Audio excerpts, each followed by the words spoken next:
성경 속 하나님의 말씀 7분 정리.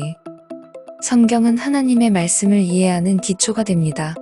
상황과 사건, 인물과 배경 등 다양한 관점에서 살펴보면 더욱 재미있고 인간관계, 자기 발전, 역사의 이해 등 다방면의 통찰력을 키울 수 있는 지침서이기도 합니다. 물론 믿음 안에서만 알 수 있고 느낄 수 있는 말씀이 있기에 올바른 자세는 매우 중요한 기본 소양인 것 같습니다. 동시대를 살고 있는 많은 분들께서 더욱이 깨닫고 더욱 느끼시어 참된 승리로 즐겁고 복된 삶 향유하시길 기원합니다. 이기성을 발현하시되 이기주의에 빠지지 않도록 점검하시길 바랍니다. 1. 사랑과 순종. 성경에서 사랑과 순종은 중요한 덕목으로 제시됩니다. 신약 성경에서 예수님은 가장 큰 계명이 영혼과 마음을 다하여 내 하나님 여호와를 사랑하라 가르치십니다. 이어 이웃을 자기처럼 사랑하라는 말씀이 뒤따릅니다. 이것은 기독교 신앙과 실천의 핵심적인 측면으로서 하나님과 다른 사람들을 위한 사랑의 중요성을 강조합니다. 반면에 순종은 신에 대한 사랑의 한 형태로 보여집니다. 구약 성경에서 하나님의 율법과 명령에 순종하는 것은 믿음과 헌신의 증거로 제시됩니다. 예를 들어 신명기 6장 5절에는 너희는 온 마음과 영혼과 힘을 다해 하나님 여호와를 사랑하라고 기록되어 있습니다. 이어 오늘 내가 여러분에게 드리는 이야기들을 여러분의 가슴에 간직하라는 지시가 뒤따릅니다. 성경에서 사랑과 순종은 서로 얽히고 설켜 하나님과의 관계를 심화시키고 정의롭고 성취감 있는 삶을 도모하기 위해 함께 노력하는 보완적 덕목으로 보입니다. 2. 정의와 구원. 성경은 정의롭게 행동하고 억압받는 자의 권리를 지키는 것의 중요성을 강조합니다. 예를 들어 이사야서 1장 17절에는 선행을 배워라. 정의를 구하라. 억압받는 사람들을 보호하라. 아버지 없는 사람들의 일을 맡아주고 과부의 일을 변호해 주어라. 정의를 증진하고 소외되거나 취약한 사람들의 권리를 보호하는 것의 중요성을 강조합니다. 반면 구원은 죄와 죽음에서 구원을 받아 영생을 얻는 사상을 말합니다. 신약 성경에서 구원은 예수 그리스도에 대한 믿음을 통해 하나님이 주신 선물로 제시됩니다. 예를 들어 요한복음 3장 16절에는 하나님이 세상을 너무 사랑하셔서 그의 하나뿐인 아들을 주셨으니 그를 믿는 사람은 멸망하지 않고 영원한 생명을 얻으리라고 적혀 있습니다. 이 구절은 구원이 하나님의 선물이며 예수님에 대한 믿음을 통해 받는다는 것을 강조합니다.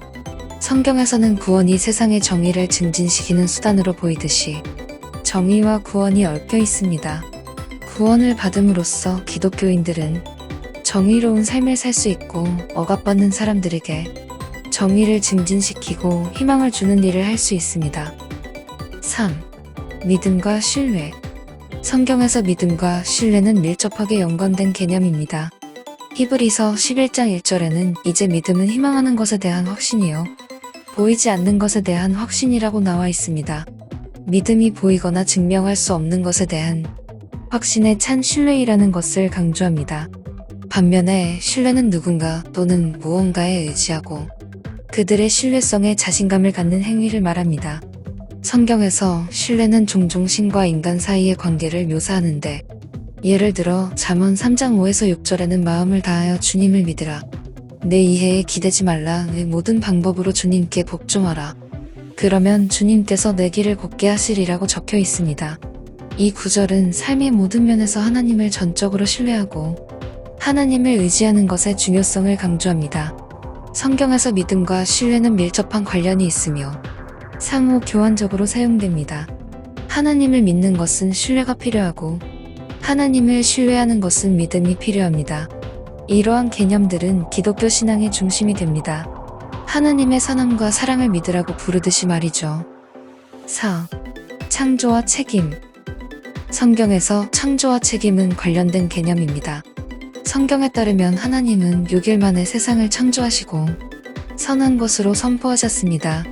이 창조물은 창세기 1-2에 설명되어 있습니다. 성경에서 인간은 창조를 돌보고 세상의 훌륭한 관리자가 될 책임이 주어집니다. 예를 들어 창세기 1장 28절에는 하나님이 그들에게 말씀하시기를 생육하고 번성하여 땅에 충만하고 정복하라. 바다의 물고기와 하늘의 새, 땅 위를 움직이는 모든 생물을 다스리라. 이 구절은 창조물을 돌보고 책임감 있고 존경하는 방식으로 다스려야 할 인간에게 주어진 책임을 강조합니다. 성경에서는 하나님이 세상을 창조하신 것을 선물로 보고 인간에게 세상을 돌보는 책임이 주어지기 때문에 창조와 책임은 밀접한 관계가 있습니다. 이 책임은 환경을 돌보는 것뿐만 아니라 다른 인간과 생물을 돌보는 것을 포함합니다. 이러한 개념들은 하나님의 창조물을 공경하는 방식으로 살고 하나님이 주신 책임을 다하라는 소명을 받는 만큼 기독교인들이 이해하는 데 중요합니다. 5. 희망과 격려.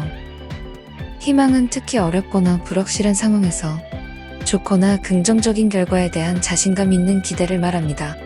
성경은 어려운 시기에 편안함, 평화, 힘을 제공하기 때문에 개인들이 희망을 가질 수 있도록 격려합니다. 로마서 15장 13절에는 희망이 하나님이 너희가 믿는 것처럼 너희에게 모든 기쁨과 평화를 가득 채워주시고 성령의 능력으로 너희에게 희망이 넘치도록 하라고 적혀 있습니다. 이 구절은 희망의 원천으로서의 하나님의 역할과 어려운 상황에서도 기쁨과 평화로 충만케 하는 성령의 능력을 강조합니다. 성경은 힘을 제공하고 공동체를 형성하는 데 도움을 주기 때문에 개인들이 서로를 격려하도록 격려합니다. 데살로니가서 5장 11절에는 그러므로 너희가 실제로 하는 것처럼 서로 격려하고 서로를 건설하라고 적혀 있습니다. 이 구절은 서로를 격려하는 것의 중요성과 그렇게 함으로써 개인이 서로를 구축하고 공동체를 강화할 수 있음을 강조합니다.